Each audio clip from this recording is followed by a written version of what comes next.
kita akan membahas bagaimana informed consent itu dibentuk. Ya. Nanti kita akan bandingkan, ya, karena di kebiasaan di rumah sakit juga ada informed consent. Tetapi kita akan menitik beratkan bagaimana informed consent itu dilakukan di saat penelitian kesehatan dilakukan. Ya, jadi kita makanya di sini ada done advance directive, ya, artinya ini adalah petunjuk baku yang akan Bapak Ibu lakukan ketika melaksanakan penelitian di kebidanan, di kesehatan masyarakat maupun di keperawatan, ya. Oke, jadi kita akan coba lihat dulu teorinya seperti apa, nanti exact pelaksanaannya kita akan lihat.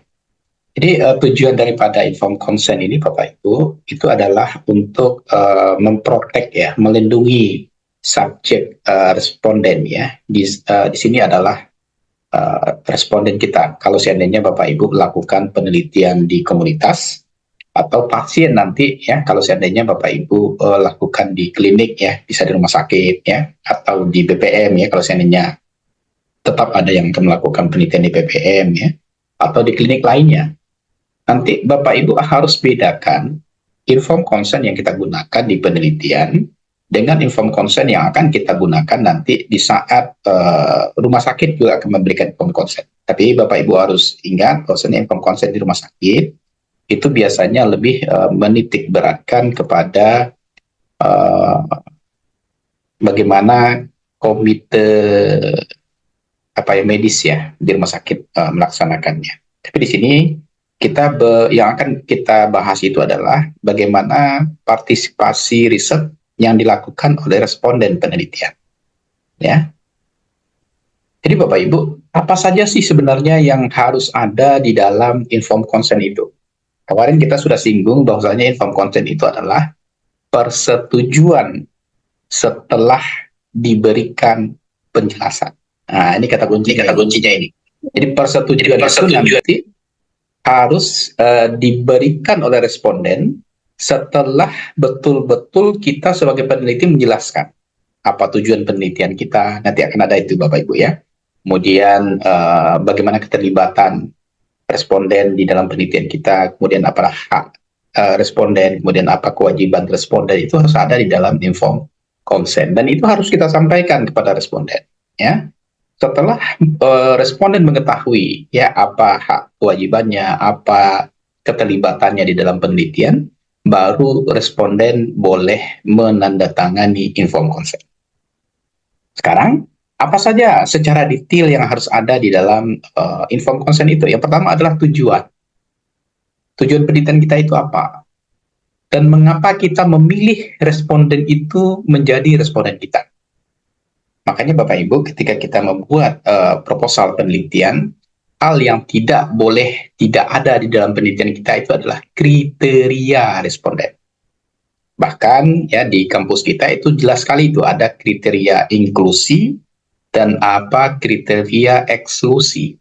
Ya, ketika di dalam kita sudah membedakan, ya, mana yang masuk ke dalam responden kita dan mana yang tidak masuk ke dalam responden kita, maka jangan sesekali menjadikan kriteria eksklusi masuk ke responden kita. Nah, itu yang paling penting ini. Ini Bapak Ibu takut nih agar respondennya banyak, masukkan saja semua. Padahal ada kriteria eksklusi di dalam penelitian kita. Semuanya, kalau kata orang kita itu tangguh RP gitu, ya. Semuanya diambil. Padahal ada kriteria eksklusi. Maka kita sebagai peneliti harus bisa membatasi. Tidak semuanya diambil, ya. Ketika sudah kita batasi ada kriteria eksklusi, jadi jangan sesekali Bapak Ibu ambil nanti di luar kriteria eksklusi. Ya, apa nanti? Ya, tergantung nanti risetnya apa. Ya, itu yang pertama. Jadi tujuannya apa? Itu disampaikan kepada responden. Kalau bisa jelas, ya. Ini adalah penelitian eksperimen. Bapak Ibu akan dilakukan A, B, C, D. Nanti akan ada intervensi langsung, misalnya pemijatan misalnya. Atau yang lain, misalnya pemberian minuman A, B, C, D. Itu sampaikan. Efeknya apa nanti terjadi pada tubuh responden, sampaikan juga. Misalnya nih HEG, ya, agar HEG-nya jangan banyak terjadi, ya, mual muntahnya jangan banyak. Nah, Ibu lakukan misalnya pemberian pijatan A, B, C, D, itu sampaikan, ya, apa nanti efeknya kepada responden, sampaikan, ya. Jadi purpose and why, kenapa kita memilih responden, menjadi responden penelitian kita, itu harus kita sampaikan. Sehingga tujuan dari penelitian itu memang betul-betul diketahui oleh responden. Ya. Kemudian aktivitasnya apa nanti? Misalnya Bapak Ibu memberikan senam jantung. Di dalam senam jantung itu ada gerakan-gerakan yang harus dilakukan oleh responden. Latih dulu, sampaikan. Responden itu akan dilatih.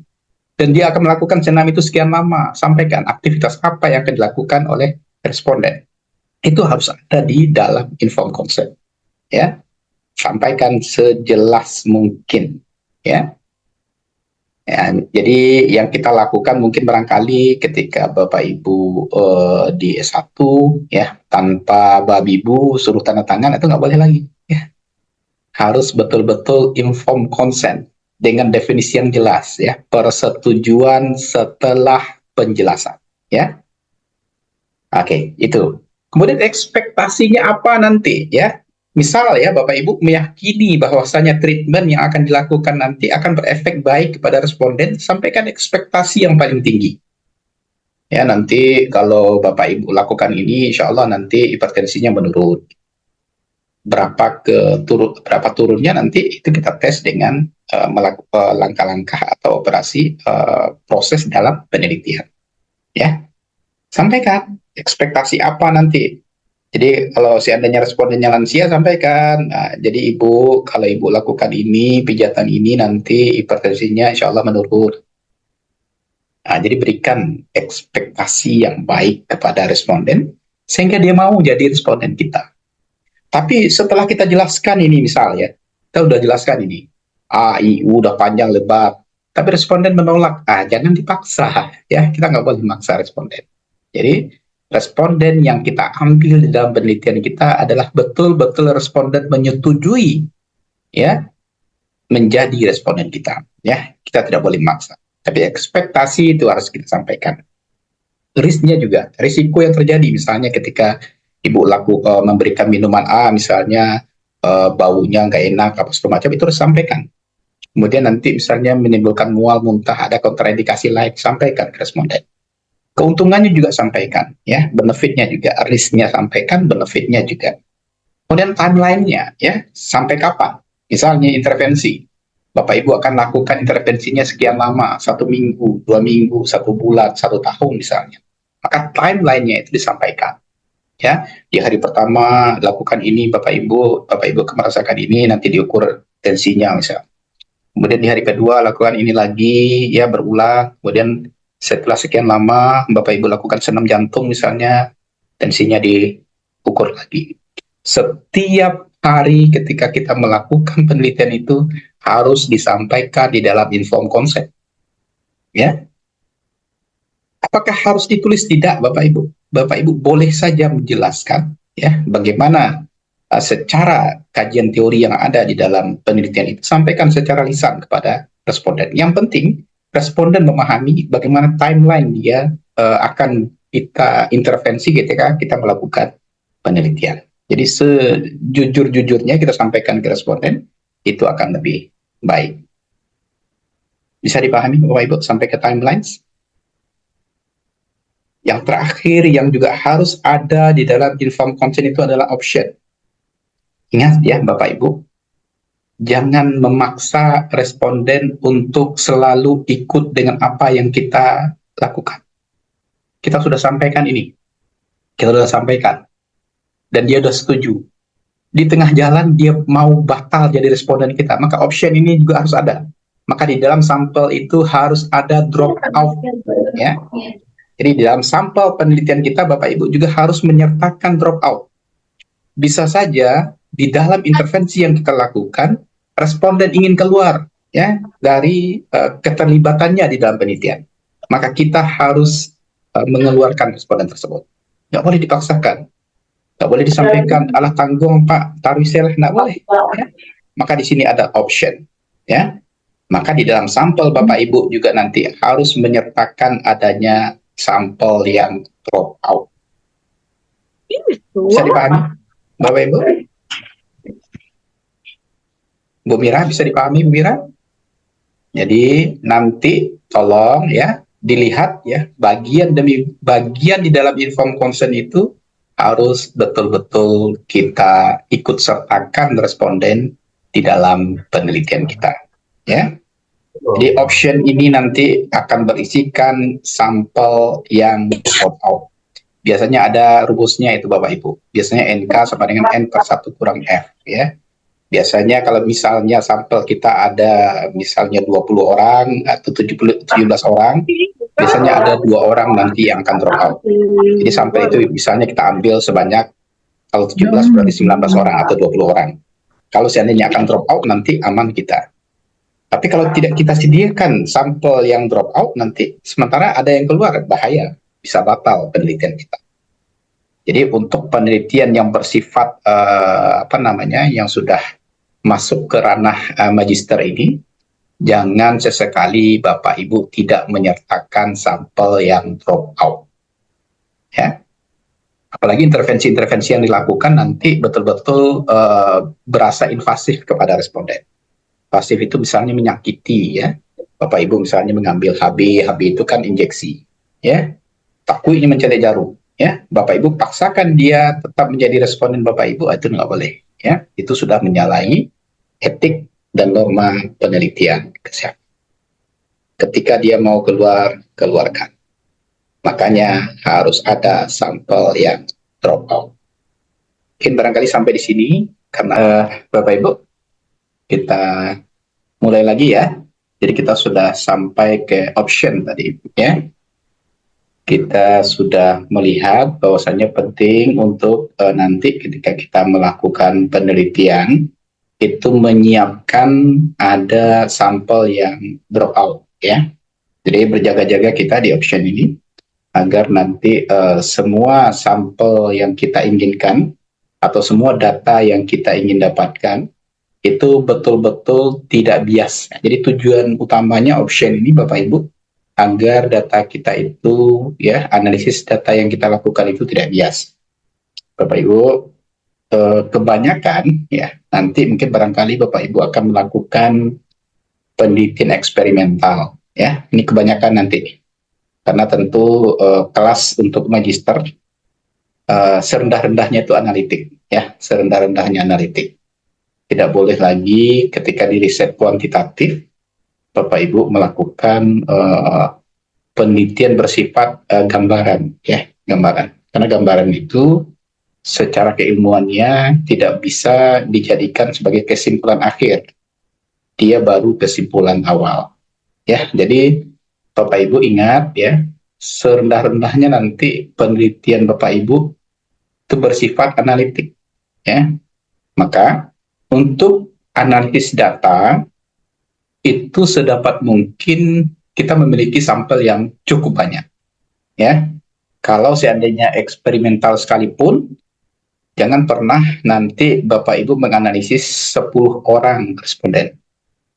Jangan sempat nanti menganalisis 15 orang responden. Pasti biasnya akan tinggi, ya. Pasti kesalahan yang akan kita dapatkan dalam penarikan kesimpulan itu akan banyak salahnya. Salah itulah sebenarnya yang saya sebut dari tadi itu bias, Bapak Ibu, ya. Bias itu nanti akan mengurangi kesahihan hasil kita. Maka bagaimana caranya Bapak Ibu? Kita harus menyiapkan option ini, terutama untuk sampel-sampel yang drop out.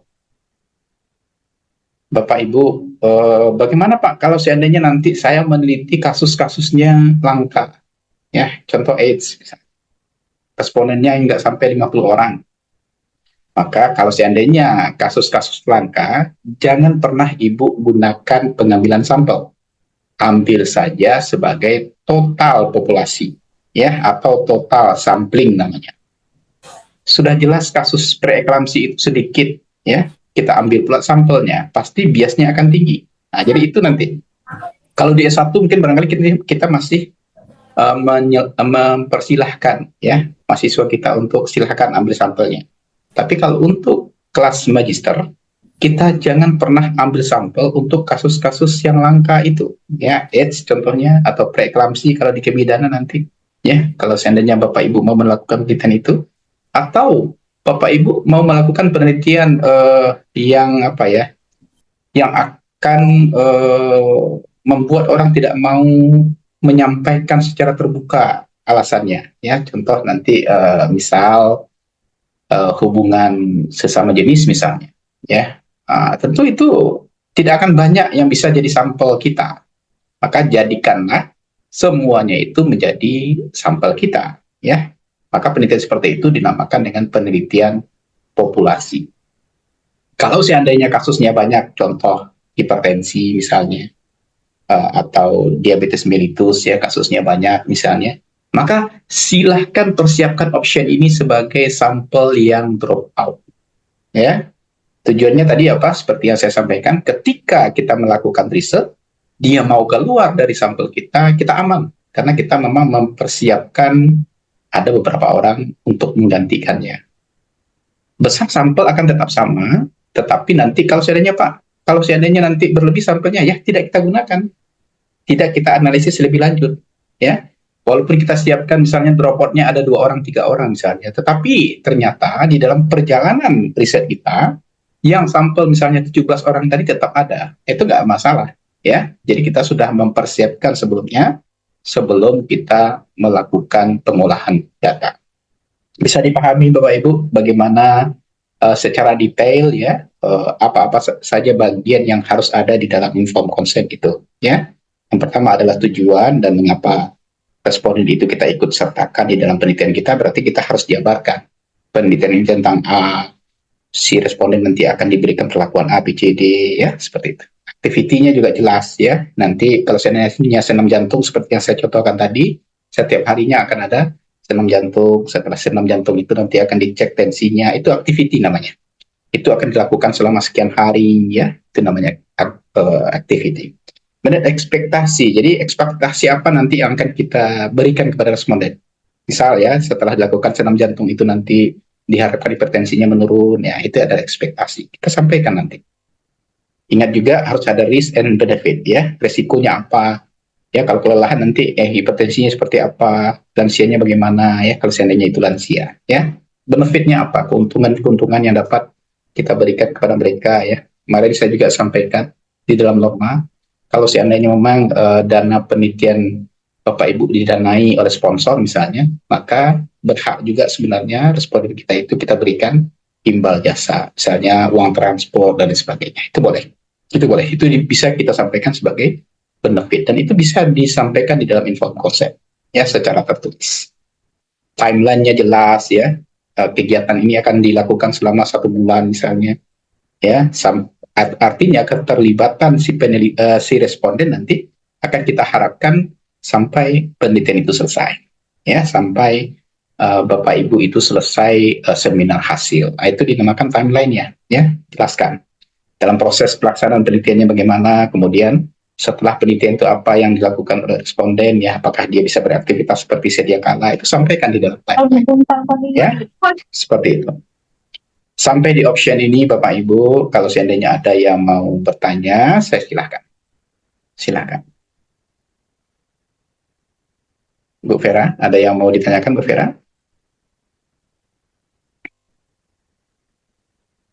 Ayo, kita ya mulai startnya dari awal ini Bu, agar bisa kita cekatan ya, karena baik S2 maupun S3 itu yang terpenting itu penelitian ya.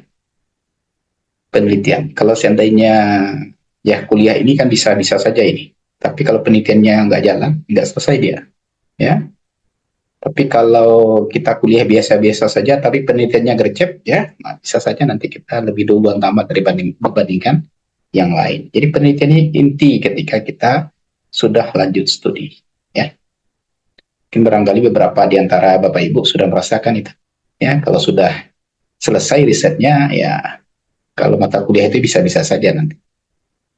Oke, ada yang mau ditanyakan? Saya silakan. Bu Rini, ada yang mau ditanyakan Bu Rini?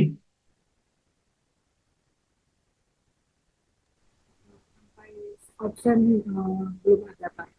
Gimana Bu Rini? Optionnya sudah tadi Bu Rini. Ini saya akan mereview lagi. Jadi option itu adalah kita mempersiapkan ya responden yang akan kira-kira drop out ketika kita melakukan penelitian. Ya, misal uh, kita ketahui besar sampel atau di awalnya populasi. Kemudian kita gunakan rumus Lovin misalnya. Kita dapatkan sampelnya 17 orang bisa. Kita melakukan penelitian eksperimen. Maka kita harus tambahkan di option itu kira-kira sampel yang proper itu berapa orang. Nah, ini itu ada rumusnya. Rumusnya biasanya NK sama dengan N dibagi 1 kurang F. F itu adalah berapa berapa kita prediksi akan hilangnya sampel kita. Biasanya kita kalau 17 orang kita dapatkan 2 sampai dengan 3 orang, ya. Maka kita jadikan option 2-3 orang itu adalah sebagai sampel yang drop out. Artinya sampel kita jadikan sebanyak 19 atau 20 orang, ya. Dari 20 orang itu, ya, kita lihat situasinya. Ketika misalnya kita lakukan intervensi, misalnya kita melakukan senam jantung lah contoh tadi, ya. Senam jantung itu kita lihat ada nggak yang akan keluar. Kalau seandainya nanti tidak ada yang keluar, maka tetap kita ambil sampai 17 orang. Yang 3 orang, ya kita tidak apa-apakan. Tetap lakukan ke dia, tapi dalam pengolahan data tidak kita ikut sertakan. Itu namanya adalah sampel yang kita siapkan untuk drop out. Begitu ya, option. Ya, itu harus ada di dalam informed consent. Ya, gimana Bu Rini? Berarti responden dan option tetap memenuhi kriteria inklusi berarti ya Pak? Ya, betul. Tetap ya, semua yang ada di dalam informed consent ini itu tetap sampel yang ada di dalam kriteria inklusi. Ya, jangan pernah kita ambil responden kita yang masuk ke dalam kriteria eksklusi. Ya, semuanya tetap harus kita ambil yang sesuai dengan kriteria inklusi. Betul ya Bu Rini ya, jangan sampai pernah ngambil sampel di luar kriteria inklusi kita. Oke? Nanti kita akan lihat ya seperti apa sebenarnya bagian-bagian di dalam informed consent itu yang utuh ya. Saya kebetulan ambil satu contoh ya, informed consent yang cukup lengkap sehingga nanti penjabarannya itu jelas ya. Bagian-bagian mana yang harus ada di dalam informed consent tersebut. Oke, kemudian Bapak Ibu, yang harus juga ada di dalam tujuan informed consent itu adalah stimulate discussion of question and provide answer and clarification. Jadi nanti Bapak Ibu, ketika kita menyerahkan informed consent yang sudah kita sampaikan kepada responden, itu nanti harus ada diskusi dengan responden. Misalnya diskusinya bagaimana seandainya nanti, ini respondennya misalnya lansia, kita adakan senam jantung tadi. Bagaimana nanti kalau seandainya di tengah perjalanan saya tidak bisa lagi melakukan treatment yang harus saya lakukan. Nah, itu kan harus ada diskusi di sana. Kan di sini dikatakan stimulate discussion of question and provide answer and clarification. Jadi kita sampaikan, boleh saja nanti Bapak atau Ibu keluar dari penelitian. Tidak akan dikenakan apapun. Itu harus kita sampaikan. Ya. Kalau dia sudah menerima hal itu, baru kita minta persetujuannya untuk sign signature and for document of consent. Ya. Baru kita serahkan dokumen informed consent itu untuk ditandatangani. Tanyaannya ini, ternyata lansia itu nggak bisa pula menandatangani. Apa kira-kira yang Bu Rini lakukan? Nah, ini sekalian ini ya, kita introspeksi diri kita ya di dalam penelitian. Ini ternyata responden itu tidak bisa pula menandatangani informed consent. Mungkin dia buta huruf misalnya. Apa yang Bu Rini lakukan? Kalau untuk sebuah pernyataan tanda tangan, tentu saya sebagai peneliti tidak bisa mengganti tanda tangan itu. Nah, itu harusnya ya. Atau benar jawaban Bu Rini itu. Ya, tapi akan sidik jari seperti dahulu kala itu Pak. Atau ada satu lagi ya, minta boleh nggak saya bantu Ibu untuk menandatangani tapi pakai tangan Ibu. Nah, jadi kan kalau dulu kan bisa kita gunakan tangannya. Seperti apapun nanti apa yang dia tulis sudah menjadi tanda tangan itu. Tapi yang paling bagus yang tadi Bu Rini, sidik jarinya saja. Itu lebih bagus. Berarti Bu Rini nanti harus siapkan pantalan stempel. Nah, itu lebih bagus. Ya. Tapi kalau seandainya Ibu bantu tangannya untuk menandatangani itu sudah sah. Ya. Yang tidak boleh itu apa? awak nak pandai tanda tangan tu nak je kawan tu langsung siap menanda tangan, itu tidak boleh ya. Itu banyak terjadi itu kalau kita cek ya mahasiswa satu kita mungkin banyak yang seperti itu atau yang menandatangani teman-temannya itu ya. Nah itu kesalahan ya. Tapi di magister kita nggak boleh lagi ya. Kita harus obtain signature for document of consent after setelah dia itu setujui untuk ikut sertakan di dalam responden penelitian kita. Paham ya, Bapak Ibu? Nah, itu harus dilakukan nanti. Ya, itu harus dilakukan nanti. Oke, paham Bapak Ibu nanti? Karena ini adalah bagian utama ya setelah ethical clearance yang kita sudah bicarakan di pertemuan pertama. Maka informed consent ini sebenarnya nanti harus diikut sertakan ya kata-katanya itu di dalam norma atau clearance penelitian itu ya. Di dalam ethical clearance itu nanti salah satu lampirannya adalah informed consent ini. Oke, kita lanjutkan dulu Bapak Ibu. Mana tahu nanti akan ada pertanyaan dari Bapak Ibu. Nah, ini adalah step-step ya regulasi yang harus ada di dalam informed consent itu. Yang pertama, ini selalu ini apa sih dasar dari informed consent itu? Yang pertama itu adalah hak otonomi pasien atau hak otonomi responden. Jadi informed consent ini ya kenapa itu harus dijelaskan? Itu adalah haknya responden, itu adalah haknya pasien. Ya, kemudian dia menjadi right to self determination. Jadi hitung-hitungan dirinya nanti apakah dia akan selamat ketika kita ikut sertakan di dalam penelitian kita. Jadi seperti itu, ya. Dan informed consent ini adalah proses yang menunjukkan komunikasi yang efektif ya. Kalau di dalam istilah kesehatannya komunikasinya terapeutik, ya. Dan bertemunya pemikiran tentang apa yang akan dan tidak akan dilakukan terhadap responden atau pasien, ya. Jadi kita akan lakukan A, B, C, D, E, tapi ini E, F, G, H aja tidak kita lakukan, ya. Kenapa responden itu bisa tahu? Karena memang kita sampaikan. Karena kita memang berkomunikasi dengan baik dengan responden. Kemudian nanti kita menghindarkan adanya persetujuan sepihak atas layanan yang ditawarkan setelah terinformasi. Ya, ini tiba-tiba nanti ya kita melakukan hal yang tidak sesuai dengan informed consent, itu nggak boleh juga, ya. Itu juga tidak boleh juga. Jadi kita harus melakukan ya hal sesuai dengan apa yang kita jelaskan di dalam informed consent tersebut. Oke ya, jadi Bapak Ibu ingat ya, inilah dasarnya. Yang pertama adalah hak otonomi responden, ya. Nggak boleh kita tidak sampaikan ke mereka. Kemudian nanti dasarnya juga informed consent itu sebagai hitung-hitungan. You nggak setuju dengan penelitian ini atau tidak. Itu adalah hak responden untuk ikut atau tidak. Tidak boleh dipaksa. Ya. Satu lagi sebenarnya ketika kita meneliti tentu kita harus mampu mengkomunikasikan apa yang akan kita teliti. Ya. Jadi ini seperti ujian awal lah. Ya. Kalau Bapak Ibu mampu menjelaskan apa yang akan dilakukan nanti ketika penelitian, pasti responden tertarik. Tapi kalau seandainya Bapak Ibu nggak ngerti juga apa yang mau dilakukan, itu kan makanya menjadi masalah. Sehingga komunikasi yang terjadi tidak lagi komunikasi dua arah, ya. Komando aja istilahnya, ya. Jadi semakin bisa kita menyampaikan apa yang akan kita lakukan di saat penelitian nanti, saya rasa sejauh ini ya, kita melakukan informed consent dengan responden, pasti responden setuju. Karena pasti akan banyak benefitnya bagi responden. Apalagi kalau kita melakukan, kalau di kebidanan di kita kan ada kebidanan komplementer itu. Ya, tindakan-tindakan non-farmakologis yang dirasa akan membuat responden lebih baik. Ya, itu kan banyak itu. Pasti dia mau. Ya, apalagi ada benefit lain, misalnya kalau ibu datang, Kajin datang tiap hari, nanti ongkos transportasi ada, pasti mau dia, ya seperti itu, ya.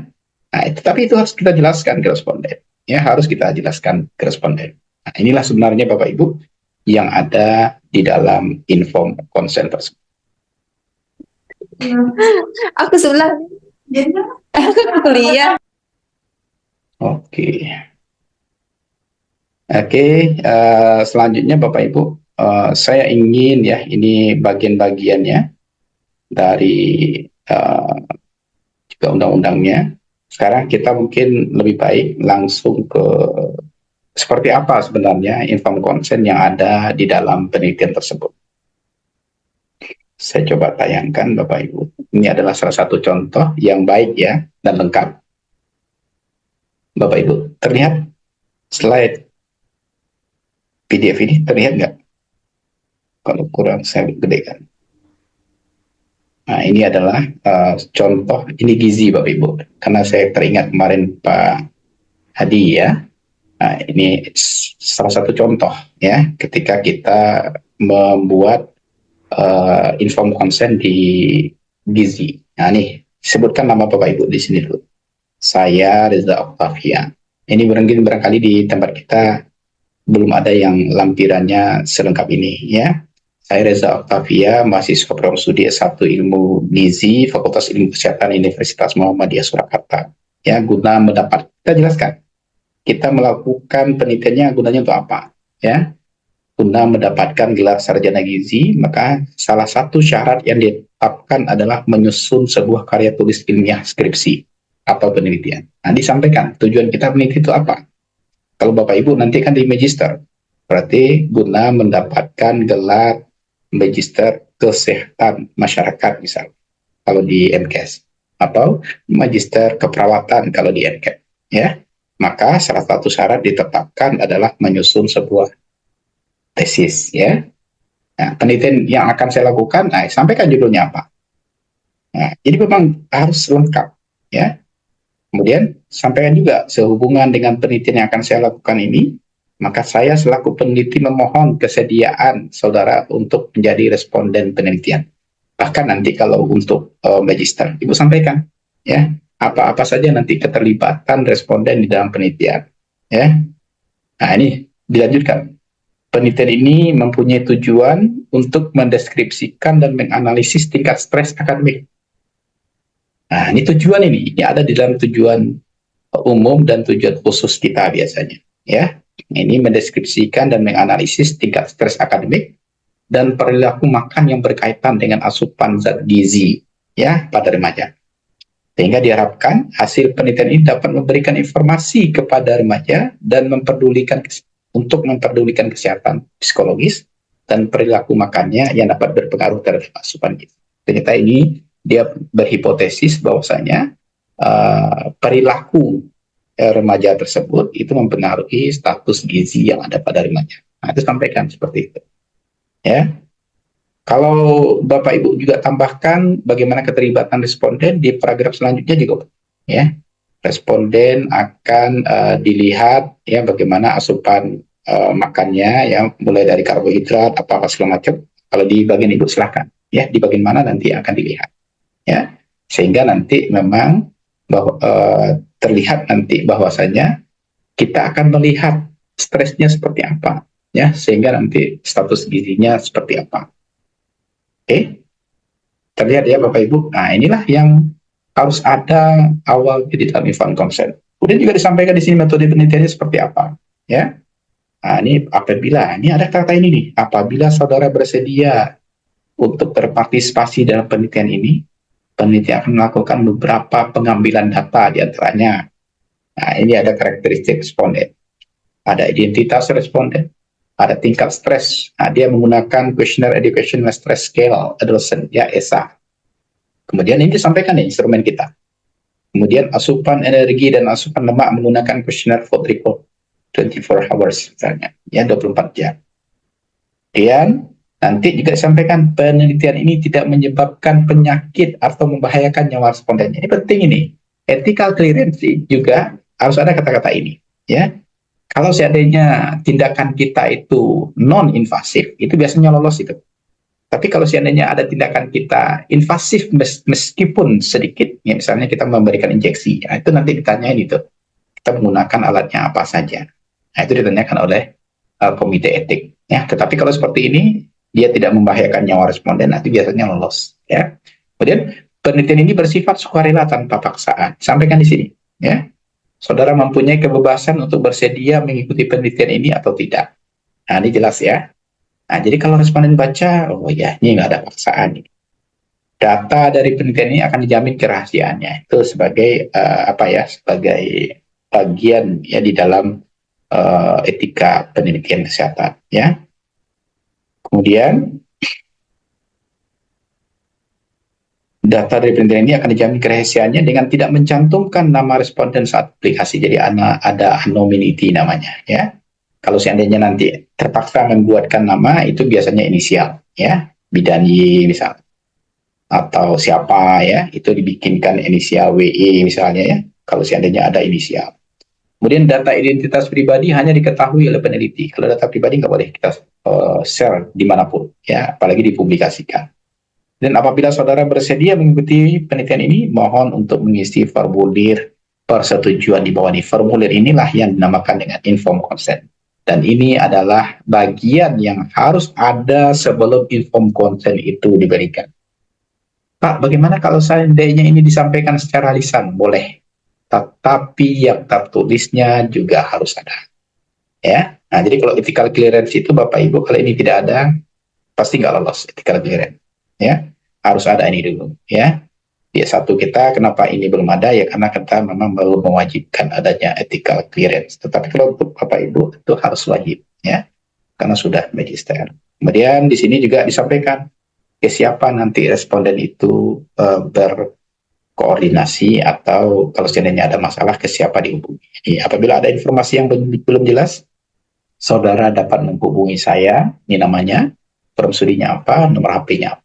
Demikianlah penjelasan dari saya. Terima kasih atas kerjasama saudara dalam penelitian.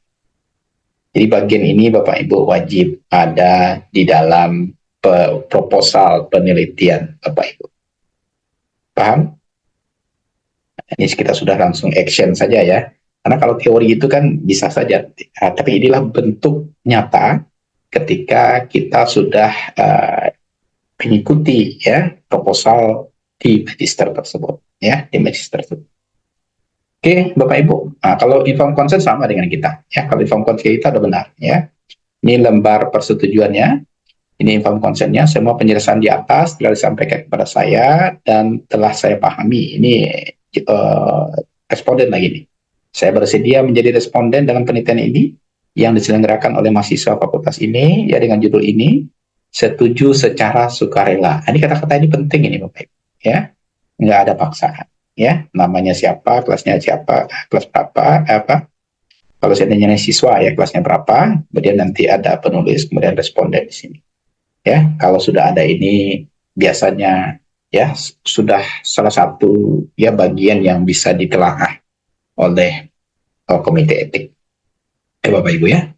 Jadi ini contoh Kemudian Bapak Ibu, identitas boleh divisi seperti ini. Nama hanya kita sebagai peneliti yang tahu.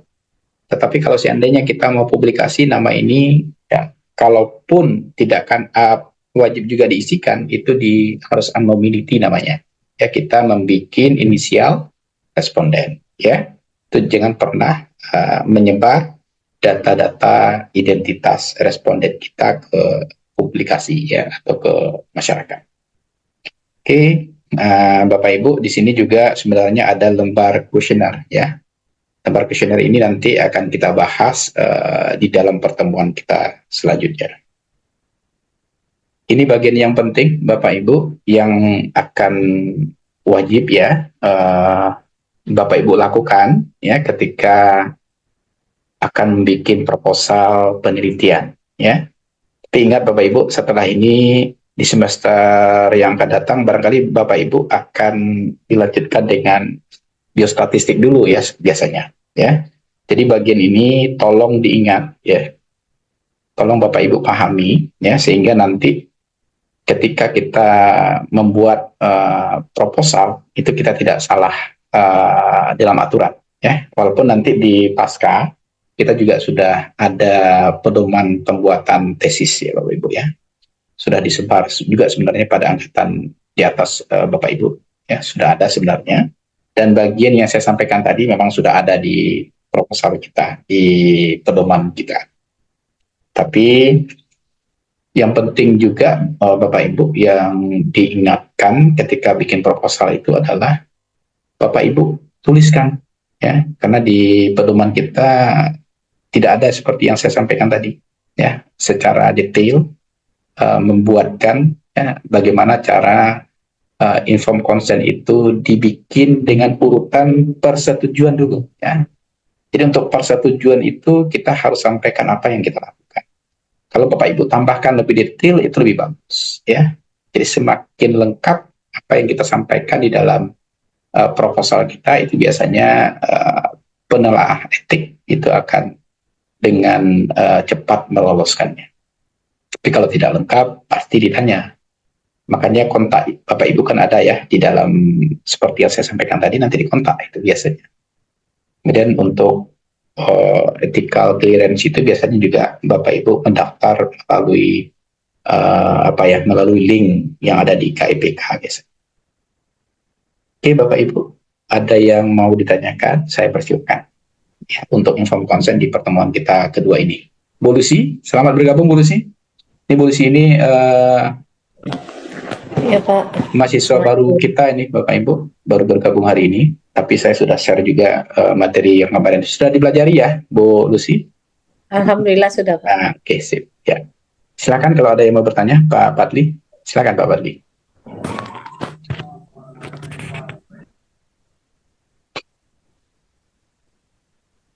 Pak Padli masih mute, tidak terdengar suaranya. Mungkin headsetnya mungkin ya.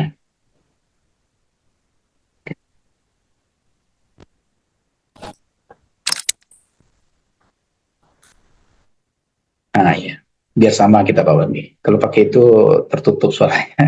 Silakan Pak Padli. Masih belum. Coba dibuka lagi Pak Padli, kemudian disambungkan lagi. Biasanya dia minta untuk menyingkronkan.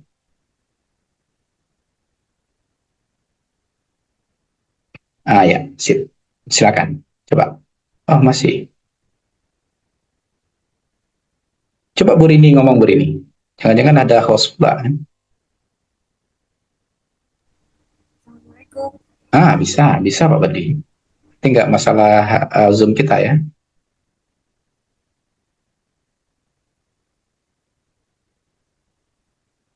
Atau coba nggak pakai headset Pak Badli. Coba langsung ngomong. Biasanya gitu juga. Ini teknologi ini harus kita siasati juga ya, Bapak Ibu. Yang penting jangan stres dengan teknologi. Bu Lucy ada pertanyaan Bu Lucy? Kalau ada, silakan.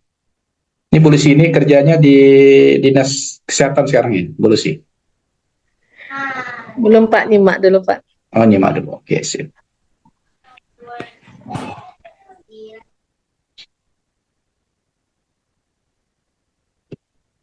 Bisa Pak Badi? Nih ada. Ya Pak. Iya silakan. Ini akhirnya Pak Badi pakai handphone. Ya silakan Pak Badi. Tadi nggak tahu apa yang saya ini kan tadi di laptop, soalnya tadi nggak suaranya nggak nanti tadi jadi saya mute tadi apa yang saya mute nggak tahu. Iya. Silakan Pak Badi. Baik, terima kasih Pak. Ingin tanyakan mengenai informed consent tadi, kalau lihat contoh tadi kan katanya harus dijelaskan agak sedikit mendetail itu Pak.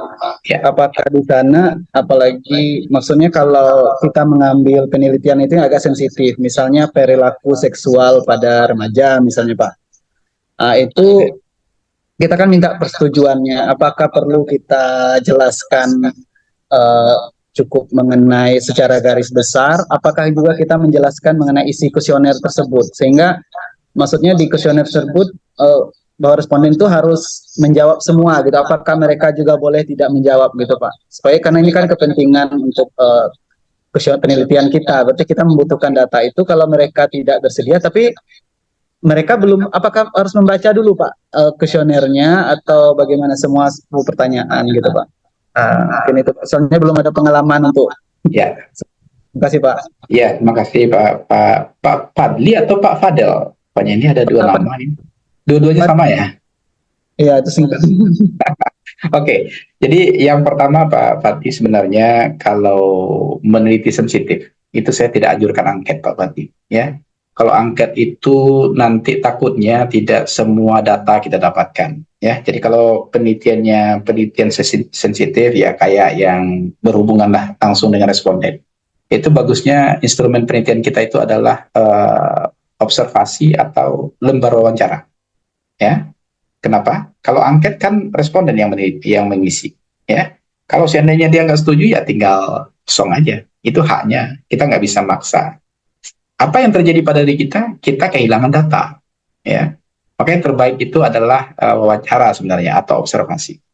Kalau wawancara atau observasi kita bisa lakukan deep interview. Jadi kita bisa melakukan komunikasi intens dengan responden sehingga ya kalaupun dia tidak mau menjawab kita bisa korek, ya kita bisa korek langsung ke responden. Jadi jangan sesekali untuk kasus-kasus yang sensitif ya kita menyebar angket, ya itu. Kemudian yang pertanyaan pertama Pak Fadli tadi untuk isian dari informed consent itu sebenarnya tujuannya tidak hanya untuk responden Pak Fadli, itu juga tujuannya untuk Komite Etik Penelitian Kesehatan. Semakin lengkap, semakin baik. Ya, tapi kan nanti proposal Pak Fadli itu kan tidak dibaca semua orang juga nanti. Maksud saya karena ini sensitif berhubungan dengan rahasia segala macam, kan tidak tahu pula orang lain kan. Pak Fadli bikin proposal nggak dikasih ke orang, nggak perlu kan. Kita hanya mengasihkan ke dia. Ke dia kita wajib terbuka. Ke responden itu kita wajib terbuka. Jadi semakin detail, informed consent itu semakin baik. Ya. Tapi kalau Pak Fadli misalnya bikin proposal bersama kelompok, semua orang terbaca sama orang itu kan bahaya juga. Ya. Jadi kalau kita membuat suatu penelitian yang sensitif, nggak perlu banyak yang tahu. Cukup tahu kita sebagai peneliti, kemudian pembimbing kita. Itu saja, ya. Kalau udah selesai nanti kalau dibaca oleh orang lain nggak apa-apa. Tapi bagian yang informed consent tadi, bagian sensitif bisa di-cut. Kan kita juga perlu menjaga kerahasiaan responden. Kalaupun nanti itu harus ada, bikinkan inisialnya. Kalau inisial rasanya orang tidak tahu. Alamatnya jangan pula dimasukkan ke dalam. Cuman inisial responden saja, itu saya rasa tidak akan bisa dilacak oleh orang lain, ya. Jadi yang terbaik itu adalah informed consent itu lengkap selengkap-lengkapnya dan detail, ya. Sehingga nanti ketika Komite Etik Penelitian Kesehatan ya ingin meloloskan atau tidak meloloskan, data yang ada samanya itu lengkap. Begitu Pak Fadli. Bisa dipahami ya? Bisa Pak. Berarti kalau kita melakukan wawancara pun kita harus menjelaskan ya Pak ya, bahwa ini tujuan tadi ya Pak ya. Iya. Tujuannya Betul. seperti ini. Apalagi untuk kasus sensitif seperti ini juga Pak. Seperti kasus sekarang kan misalnya masalah stunting gitu Pak. Itu kan orang tua kan agak sensitif. Apalagi masa kita tanyakan mengenai pola makannya, bagaimana pola asuhnya gitu Pak. Betul. Itu misalnya kalau kita jelaskan gitu Pak. Itu bagaimana Pak? Siasatinya misalnya kita seperti Bapak bilang sebaiknya apalagi yang agak sulit itu sebaiknya total sampling gitu kan. Ya betul. Itu apalagi kalau orang tua itu kan agak sensitif apalagi mengenai anaknya dikatakan kurus, kurang gizi gitu Pak. Kalau kita maksudnya supaya kalau kita bikin mendetail ini bagaimana cara menjelaskannya gitu Pak. Kira-kira triksnya di dalam informed consent itu agar mereka setuju gitu Pak, agar mereka setuju untuk diwawancara gitu Pak. Maksudnya apakah ada yang kan kita tidak boleh menyembunyikan Pak. Nah, itu bagaimana supaya mereka mau bercerita, apakah gimana gitu Pak triknya gitu. Soalnya itu kebetulan di daerah saya itu paling banyak kasusnya sekarang. Ya mana tahu kalau saya berkesempatan mengambil itu ya mungkin ada ini triknya Pak. Makasih Pak. Jadi kalau trik Pak Fadli, sebenarnya komunikasi yang baik itu adalah komunikasi yang tidak ngejudge gitu. Nah, jadi mungkin masuk dulu ke orangnya, kenali dulu orang sekenal-kenalnya, kemudian berkomunikasilah seperti kita komunikasi dengan adik, dengan kakak, dengan saudara. Gitu. Ya. Kemudian kalau saya rasa Pak Fadli lebih paham ini komunikasi terapeutik itu ya. Komunikasi yang tidak ngejas, kemudian komunikasi yang kita inginkan ya. Tujuan kita itu tidak untuk tidak untuk risknya, tidak untuk resikonya, tidak untuk mengintimidasi responden. Kita tujuannya adalah untuk mencari kebaikan yang tepat untuk kejadian stunting. Sampaikan saja stunting ini tidak hanya di tempat kita, sudah banyak tempat lain yang juga terjadi, bahkan sudah menjadi masalah nasional sekarang seperti itu. Tapi jangan pula dibandingkan dengan di dunia luar ya, dunia luar stunting nggak ada. Tapi di tempat kita itu stunting bisa dikatakan hampir di setiap provinsi ada sekarang kan. Di Jakarta pun juga terlacak ya, ada stunting sekarang ya, terutama di tempat-tempat tertentu ya. Nah, seperti itu. Jadi sampaikan saja bahwasanya stunting itu sudah menjadi hal yang lumrah terjadi di Indonesia gitu ya. Tapi memang kadang-kadang Pak Fatih, kalau kita bertanya hal yang merusak hati seseorang itu memang bikin orang ilfil. Tapi setelah kita tanyakan itu, kan kita harus bertanya juga itu. Ya, pandailah mengulas dengan yang lain. Jadi kalau bahasa sayanya itu pandai-pandai Pak Badi. Susah sebenarnya mengajarkan ya cara pandai-pandai itu ke secara kecuali kita sudah di lapangan ya. Kalau kita sudah di lapangan, nah bagaimana cara saya ini mungkin Pak Badi mendengarkan itu baru bisa ya. Tapi kalau diajarkan secara teori itu agak sulit ya. Nah, itu cara berpandai-pandai. Pak Badi bisa saya rasa itu ya. Berarti Pak, berarti ada komunikasi terlebih dahulu Pak ya, sebelum kita memberikan inform konsen gitu Pak ya. Iya betul. Oh iya Pak. Okay, Pak. Itu kita terangkan dulu tujuan kita apa, kemudian kegunaannya nanti untuk responden seperti apa ya. Kalau kita lakukan ini nanti begini benefitnya. Kalau seandainya nanti mana tahu Pak Badi lolos penelitian apa nanti kan ada dananya tuh. Nanti kalau Bapak Ibu bersedia nanti insya Allah nanti transportasi itu kegiatan ini ada. Biasanya kalau ada kata-kata itu responden mau gitu Pak. Ya, ini kan kadang-kadang responden sudah diintervensi, sudah dilakukan ini, ada pula invasif misalnya. Siap itu transportasi awalnya nanggung seorang. Kadang-kadang itu jadi masalah. Jadi masalah gitu ya. Ya Pak Rino ya. Jadi kadang-kala gitu ya. Tapi itu pula masalahnya. Kan kadang-kala kita penelitian dana yayasan bunda itu kan, yayasan nama awak itu kan jadi payah juga itu ya. Dananya dana sendiri gitu. Nggak lo bisa bagi transportasi kurang nanti sulit.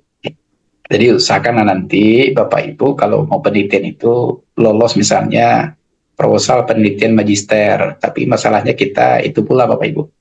Mudah-mudahan kampus kita nanti grade-nya naik terus ya. Sekarang sudah pratama, mudah-mudahan binaan, mudah-mudahan Madya besok kalau Madya insya Allah sudah bisa kita dapatkan peluang untuk hibah ya.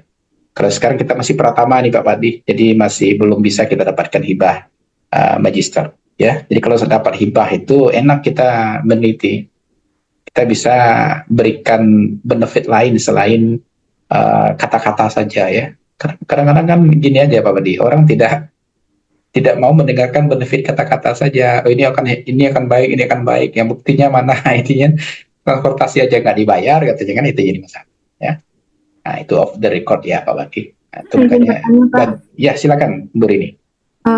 Saya tertarik dengan pertanyaan Pak Fadli tadi mengenai bahwa untuk meneliti untuk membuat sebuah inform konsen yang bersifat sensitif untuk terhadap responden gitu Pak.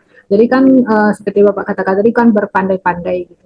Misalnya untuk sebuah wawancara yang kita lakukan kan nggak mungkin menggunakan angket, berarti mungkin kita menggunakan observasi atau menggunakan wawancara. Ini wawancara ini kan biasanya nih kalau ada panduan wawancara. Iya. Untuk panduan wawancara itu bolehkah panduan itu hanya menjadi milik kita peneliti? Kemudian nanti saat dalam berkomunikasi atau menggali apa yang kita mau dari kuesioner itu menggunakan bahasa sendiri sehingga kita bisa masuk ke dalam responden kita. Misalnya boleh saya jawab langsung Bu Rini? Ya, harusnya seperti itu. Harusnya seperti itu. Jadi kalau Ibu wawancara ya, lihat nomor 1 apa tuh bertanya, itu bukan wawancara namanya. Ya, itu anak 1 itu Bu Rini. Ya, jadi semua yang harus ada itu sudah di kepala kita. Jadi kalau bisa agar wawancara itu baik, Bu Rini nggak pakai alat tulis, tapi alat rekam. Ya, nah itu trik kalau di magister kayak gitu. Jangan kayak anak S1 wawancara. Kalau anak S1 wawancara diambilnya nomor 1, dibacanya, dibacakan pula, itu kan? Nah, ini langsung pula dijawab oleh responden. Jadi nggak ada komunikasi terjadi, ya. Jadi yang benar itu yang seperti Bu Rini tadi. Jadi catatan itu hanya menjadi catatan di proposal. Tapi Bu Rini sudah tahu pertanyaan nomor 1 sampai nomor 25. Yang Ibu Rini siapkan hanya rekaman saja. Nah, jadi apapun yang ditanyakan dan apa yang dijawab responden nanti pas di rumah catat, masukkan ke lembar wawancara. Nah, itu yang wawancara sebenarnya. Nah, itu sebenarnya Pak Padi, itu saya sambungkan ke Pak Padi ya. Nah, itu sebenarnya Pak Padi. Jadi kalau seandainya responden memahami bahwasanya kita paling tahu dengan penelitian kita, itu biasanya responden tergugah itu, ya. Yubana di Kapalu ini saudaranya. Kalau kita kan, kalau hafal di 2 Kapalu kan memang tidak ada di kepala kita ya. Kalau ini memang di kepala kita semuanya, ya. Tidak di luar kepala, tapi di kepala kita pertanyaan itu. Sehingga dengan responden itu kita hanya pakai rekaman saja gitu.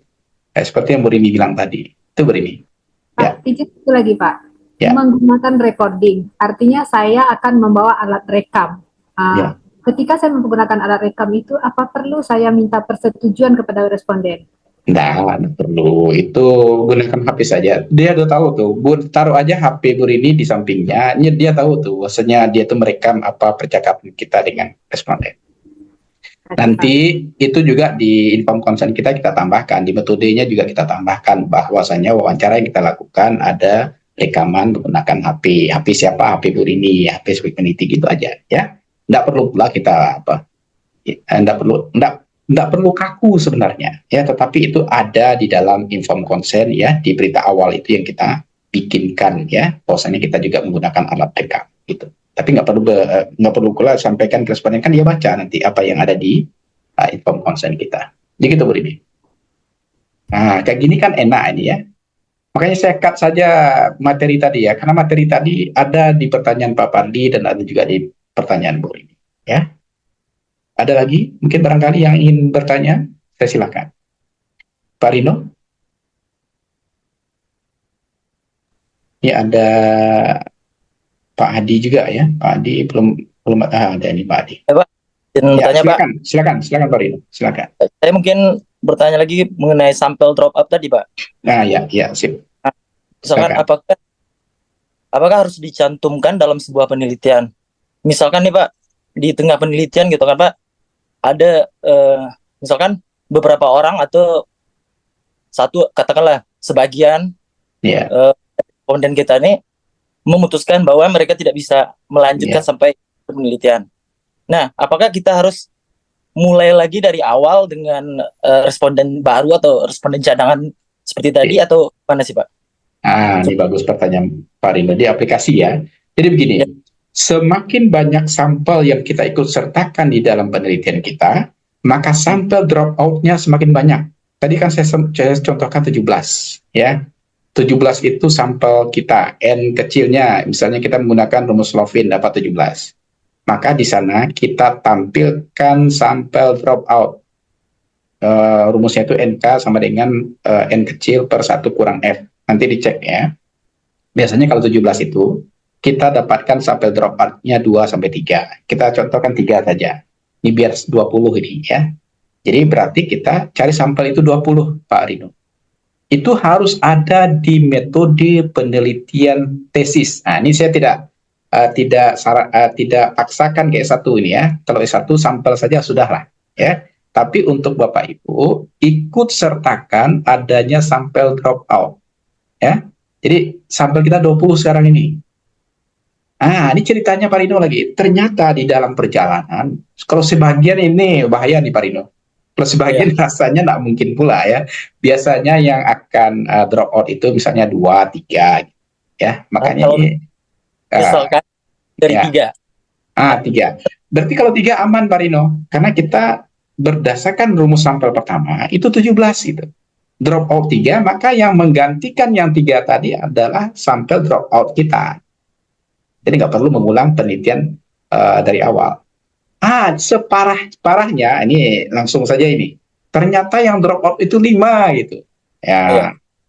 Berarti kan 17 dikurang 5 berapa itu? 20 dikurang 5, 15 sampel kita.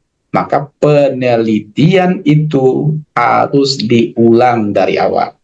Nah, gitu Pak. Ini bahayanya Pak Rino, ya. Ya. Apalagi ini ternyata kasusnya seperti kasus Pak Pardi tadi langka gitu. Diulang dari awal. Inilah konsekuensi dari riset, ya.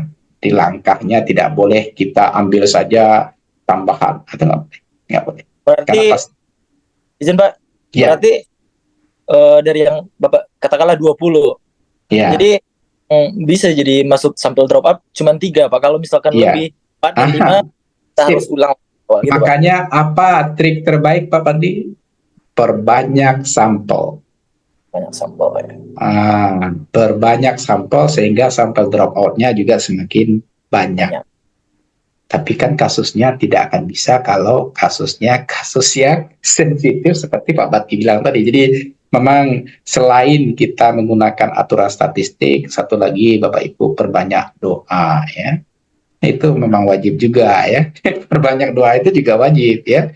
Jangan sampai nanti ketika kita on progress penelitian, ya, sampel kita drop out-nya banyak. Kadang-kadang gini ya, kadang-kadang begini, sampel drop out itu juga ulah kita juga, ya. Kita sebagai peneliti merasa responden itu butuh kita. Mohon dipahami ya, apalagi kita kan orang kesehatan nih, kita merasa responden itu butuh kita. Padahal di dalam penelitian itu terbalik, kita yang butuh mereka. Makanya kembali lagi ke tanda kutip saya tadi, berpandai-pandai. Nah itu ya, Pak Rino ya. Karena kalau seandainya seperti yang kita ceritakan tadi terjadi, kita kembali seperti Pertamina, Pak Rino. Kembali dari nol. Nah, itu berbahaya, ya. Itu berbahaya, ya. Nah, gitu. Ya, Bu Rini bertanya nih, silakan. Pak Rino paham ya? Ya, terima kasih banyak Pak. Ya, ya. Pak, saya kurang paham Pak dengan sampel dropout ini. Kurang paham saya begini Pak. Kan tadi seperti yang Bapak sampaikan bahwa ketika terjadi dropout, artinya kan ada rumus yang kita gunakan berapa sampel akan kita jadikan sebagai dropout. Apakah sampel dropout ini kita ikutkan dalam misalnya kuesioner misalnya, kita ikutkan nggak mereka dari awal atau kita cadangkan saja setelah mantap. Ini enak ini. Kuliah seperti ini itu yang enak ya. Kalau kuliah teori saja itu saya bisa aja nyampaikannya sampai besok ya, itu aman-aman saja ini. Ayo kuliah seperti ini yang bagus. Jadi begini, ya Bu Rini. Jadi sampel drop out itu cadangan. Nama saja adalah sampel drop out ya. Kalau seandainya bermasalah baru dia masuk. Ya. Awak keluar lah kecil dan nyu tujuh balik. Kakak keluar misalnya 2 orang jalan 3. Capek benar. Menghabiskan sampel lah ya. 2 orang dia mau drop out. Yang 2 orang ini digantikan sama sampel drop out kita. Artinya untuk ini dia harus dimulai dari awal. Yang 2 orang ini saja ya. Karena misalnya senam jantung tadi ya. Dari orang sudah di hari ke-7 ini, dia akan 15 hari misalnya. Hari ke-7 keluar 2 orang. Gantikan mulailah yang 2 orang ini dari hari pertama. Tapi yang hari 7-8 ini tetap lanjut. Ya. Ya, yang drop out hanya 2 orang, jangan sampai 4 orang pula ya. Kalau 4 orang kan kita kembali ke nol ini. Ya. Yang drop out 2 orang saja ini. Maka yang 2 orang ini mulai dari hari pertama, 2, 3. Jadi nanti berakhirnya tentu akan berbeda hari, nggak ada masalah. Karena tensinya kan kita hitung di setiap harinya. Gitu ya Bu Rini ya. Dan langsung masuk aja lah, nggak perlu tambah banyak sampai lo ya, sampai lo tetap 17 orang ya. Terima kasih Oke ya, ya. Ada lagi Pak Fadli yang terasa? Ada Pak mengenai dropout ini Pak. Ya. Tadi kan kalau misalnya dropoutnya karena tidak bersedia Pak. Ini misalnya kalau tidak memenuhi persyaratan untuk sampel, baik eksklusinya Pak. Misalnya gini Pak, kita kan yang pertama pada ibu hamil misalnya Pak. Iya, iya. Ternyata setelah itu kan pas di ini kan karena mungkin waktu atau apa, ternyata pas misalnya pada eklamsi. Ternyata pada saat kita setelah ini dia sudah normal Pak, tidak lagi ini atau sudah melahirkan gitu Pak. Itu bagaimana Pak ini apakah kita tetap, karena kan kita, apakah kita tetap penelitian itu maksudnya kejadian, karena kita kan maksudnya perilakunya kita ingin meneliti mengenai perilakunya, penyebabnya atau hubungannya sampai eklamsi, apakah itu tetap masuk dalam, karena walaupun pada saat itu dia sudah tidak lagi sebagai ibu hamil gitu, tapi masih ceritanya sebelumnya dia masih, sebelumnya dia seperti itu begitu Pak. Oke. Apakah termasuk kita drop out juga gitu Pak? Masih, Pak. Itu tetap namanya drop out Pak Badli. Ya, jadi yang sebenarnya sampel ini di awal ya, sebelum sampel itu semua yang masuk ke kriteria inklusi kita, itu kata kunci dulu ya. Jadi sampel itu adalah semua yang masuk ke kriteria inklusi kita, itu adalah sampel. Kalau eksklusi itu udah di luar, tidak sampel lagi. Sekarang pertanyaannya bagus Pak Badli. Awalnya dia preeklamsi, dia masuk ke kriteria inklusi kita. Tapi hari kedua, hari ketiga dia normal gitu, ya. Maka itu drop out, Pak Bati.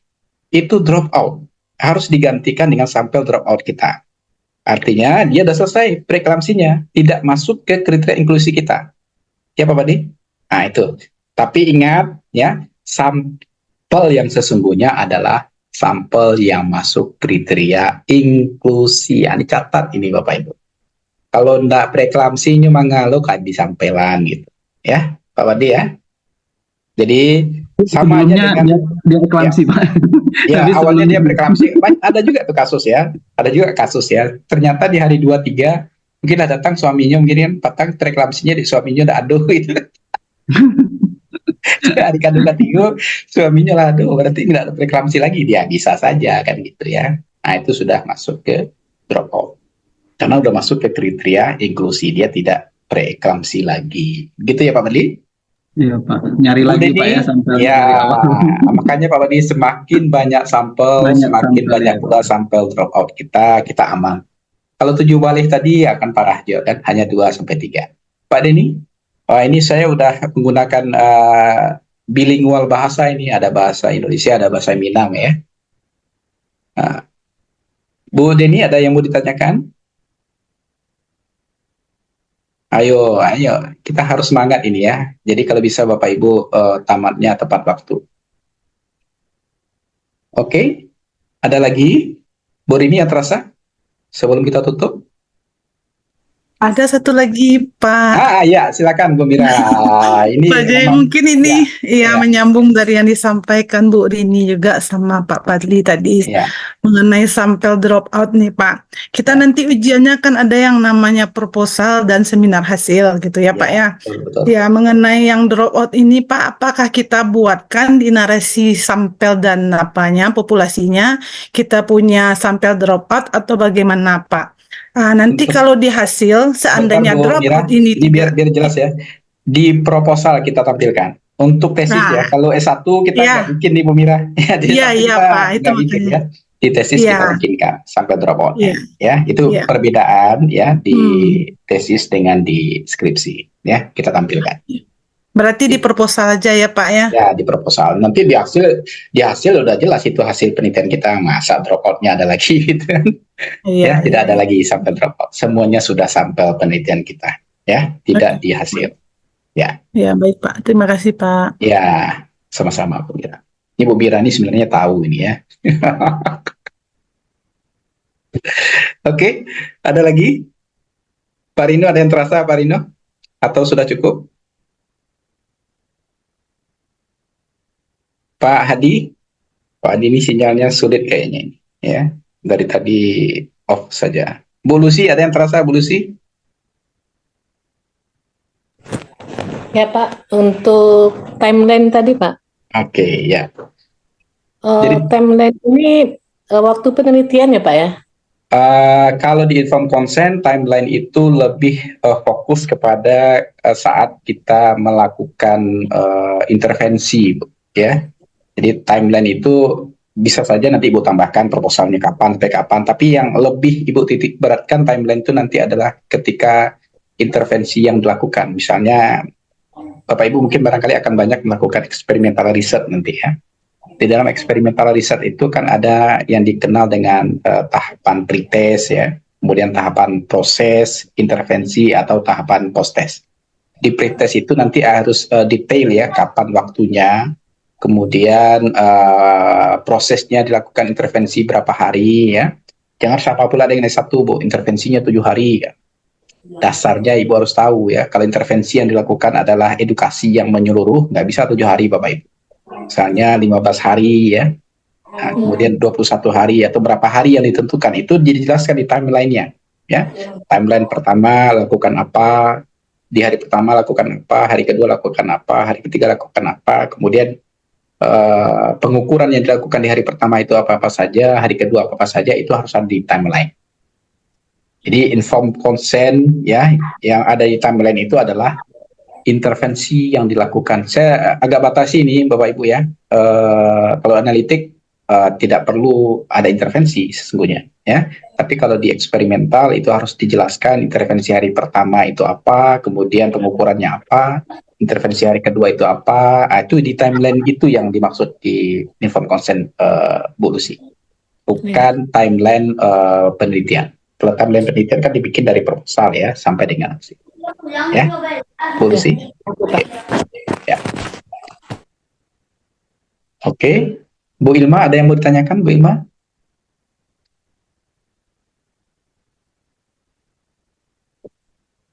Tidak ada ya Bu Ilma ya, paham kayaknya ya Bu Ilma ya, alhamdulillah ya. Oke Bapak Ibu, waktu kita sudah habis sebenarnya ya. Ini Bapak Ibu semangat kayaknya ya, saya juga lupa waktunya ya.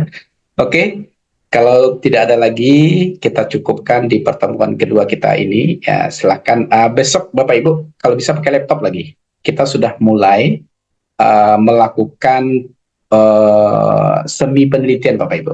Kita sudah lakukan penelusuran pustaka. Kita sudah menggunakan teknologi, Bapak Ibu tidak diperkenankan lagi pakai buku jadul ya. Kita lihat jurnal-jurnal terkini sesuai dengan yang akan Bapak Ibu yang akan Bapak Ibu kuasai nanti di bagian Bapak Ibu. Kalau di keperawatan nanti kalau ada yang di KMB silakan fokus di KMB saja. Kalau ada yang di keperawatan di manajemen keperawatan silakan di sana, di komunitas silakan di bagiannya. Di SKM, di MKes nanti silakan juga fokus ke penelitian apa. Tidak apa-apa ya, di kebidanan juga silakan di kebidanan karena tetap saja nanti itu adalah bagian dari kesehatan masyarakat. Oke Bapak Ibu, jadi fokuslah ke bagian masing-masing. Tapi yang wajib itu harus ada laptop. Kemudian internet Bapak Ibu kalau bisa kuat ya, karena kita akan lakukan searching ya, menggunakan Scopus ya, menggunakan Garuda, nanti menggunakan Sinta ya, Arjuna, segala macamnya nanti kita akan cek ya. Kemudian nanti kita akan lakukan secara pribadi masing-masing. Ya, polisi nggak bisa pakai HP lagi ya kalau untuk ke depan. Kalau bisa kita semua pakai laptop karena nanti kita akan berselancar di dunia maya menggunakan penelusuran pustaka yang terkini. Jadi kalau di S1 Bapak Ibu kita katakan 5 tahun terakhir. Tapi kalau untuk S2 ini kalau bisa bulan ini apa? Nanti kita akan cek di Scopus itu bagaimana, kemudian di World of Science seperti apa, di Puglon bagaimana, itu nanti akan kita selancar bersama untuk Bapak Ibu bisa ambil referensi terkini. Jadi referensi Bapak Ibu di 2024 dan 2023 ya. Jadi tidak ada lagi ceritanya 10 tahun terakhir ya. Bapak Ibu akan gunakan nanti jurnal berbahasa Inggris ya. Saya yakin ini Bapak Ibu kan bahasa Inggrisnya udah oke di semua kan. Sudah lulus TKDA dan TOEFL-nya ya. Makanya tadi saya sudah berangsur-angsur ya memperlihatkan slide yang berbahasa Inggris ya. Tujuannya itu ya karena TOEFL Bapak Ibu kan sudah di atas 4,5 semua kan. Sudah ya Bu Mira ya. Nah, nanti kita akan berselancar menggunakan bahasa Inggris semua lagi ya. Kita tidak lagi menggunakan bahasa Indonesia dan bahasa Minang. Besok kita kuliah menggunakan bahasa Inggris. Oke ya Bapak Ibu, Bu Vera, hati-hati di jalan ya. Ya. Iya Pak, baru pulang kerja Pak. Iya iya. Saya akhiri ya pertemuan kita hari ini. Assalamualaikum warahmatullahi wabarakatuh. Waalaikumsalam warahmatullahi wabarakatuh.